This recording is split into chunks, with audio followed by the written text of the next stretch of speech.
The FM spoke about youth. She did not speak about unemployment. The FM spoke about women. The topmost concerns of women are the rising crime against women and widespread unpaid employment. FM spoke about farmers. Under the NDA's 10-year rule, a happy farmer is an oxymoron. The FM spoke about GDP, but she did not speak about the per capita income.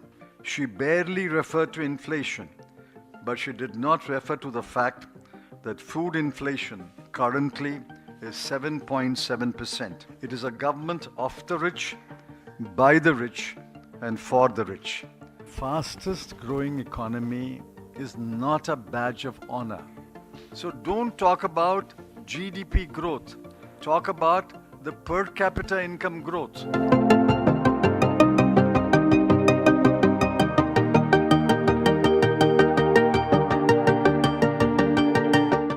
In the last 3 days, there has been a tiresome repetition of boastful claims by the government on how India has surged forward in the last 5 to 10 years. Before the Honorable President's address, the Ministry of Finance put out a 63-page mini economic survey, and today the Honorable Finance Minister gave a speech on the interim budget. Thus, the same numbers have been trotted out thrice in 3 days. Every number has been challenged by economists and domain experts. The FM spoke about youth. She did not speak about unemployment. According to the PLFS and the State of Working India report, the unemployment rate among youth between the age of 15 to 29 years is 10%, rural 8.3 and urban 13.8. Among graduates under the age of 25 years, the unemployment rate is 42.3%. Even when the graduates reach the age of 30 to 34 years, the unemployment rate is still 9.8%. The FM did not acknowledge the rampant unemployment and did not utter a word on how the government intended to address the problem. By deliberate neglect over the last 10 years, the government has destroyed the demographic dividend story and dashed the hopes of millions of youth and their families. The FM spoke about women. The topmost concerns of women are the rising crime against women and widespread unpaid employment. NCRB data shows that crime against women arose by 4% in 2022 compared to 2021. As regards women's employment, the PLFS data show male casual workers earn 48% more than women workers, and male regular workers 24% more than women. Worker to population ratio for urban women is 21.9% against 69.4% for men. Labor force participation rate among urban women is 24% against 73.8% for men. The FM spoke about farmers. Every farmer will tell you a story of how he is unhappy doing farming.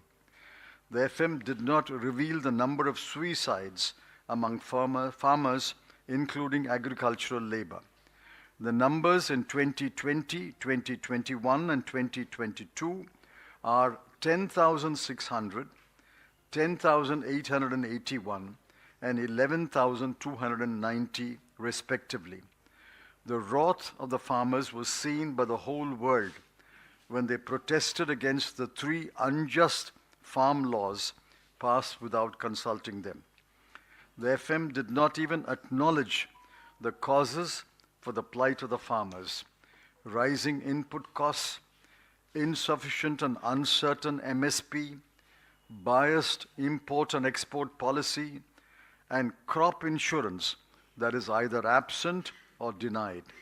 Under the NDA's 10-year rule, a happy farmer is an oxymoron. The FM spoke about GDP, but she did not speak about the per capita income. She spoke about free grain to 80 crore persons, but she did not speak about India's rank in the Global Hunger Index, or to widespread malnutrition among children, leading to a high proportion of stunting and wasting. She barely referred to inflation, but she did not refer to the fact that food inflation currently is 7.7%, that real wages for casual workers have stagnated for 4 years, and the fact that there is an increase in the proportion of workers dependent on agriculture. The boasts about establishing numerous educational institutions and aims like hospitals must be pitted against the facts that thousands of teaching posts are vacant in central universities and central government established institutions, especially posts reserved for SC, ST, and OBC. The new hospitals do not have sufficient doctors, nurses, and supporting medical staff or equipment. The allocation in the 2024-25 budget for health is 1.8%, and for education, 2.5% of total expenditure. None of the boasts can be accomplished with such low expenditure. The FM spoke about minimum government and maximum governance. The minimum government policy, in reality, has undermined federalism, starved state governments of funds, and virtually reduced the third tier of governance, panchayats and municipalities, to ciphers.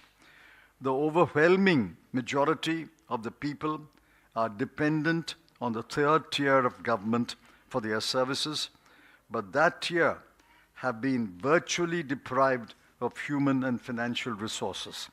Federalism has been considerably weakened by the central government taking over, rather usurping the executive and legislative powers of state governments.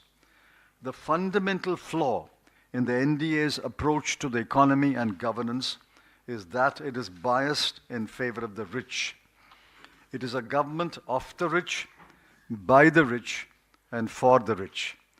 The government is either ignorant or callous to the fact that the top 10% owns 60% of the nation's wealth and earns 57% of the national income, and that income inequality has widened significantly in the last 10 years. This outcome is because of the lower growth rate during the 10-year period, as against the UPA period. In the last year of UPA, 2013-14, we left a GDP growth rate of 6.4% and an average growth rate of 7.5%. In the NDA period, the average growth rate has been less than 6%. Since it is an interim budget, I shall say no more. However, the interim budget and what went before in the last 10 years have left us with a lot to talk about in the days ahead. Nobody votes on one issue. We maintain our charge that this government is a government of the rich, by the rich, and for the rich. This government has practically forgotten the bottom 50% of the people of India. We will take this message to the people, but the people have several messages coming to them. Economic messages, political messages, religious messages, cultural messages. What message will prevail with which voter, I cannot say. But we hope that the people of India recognize that their economic situation could have been considerably better. It's worse because of the 10 years of NDA government. Fastest growing economy is not a badge of honor. China's GDP is 5.5 times more than our GDP. If they grow at, say, 3%, in order to match their annual growth, we have to grow at 15%. 3% on a base which is 5 times larger is not equal to 6% on a narrow base. So don't talk about GDP growth. Talk about the per capita income growth. If the GDP is growing at such a high rate, why is the per capita income growing at half that rate? One of those two numbers is suspect, isn't it? If the GDP is growing at 7%, why is per capita income growing only at 2 or 3%? Please ask the Honorable Finance Minister that question. If the total GDP is growing at 7%, why is per capita income not growing at the same rate?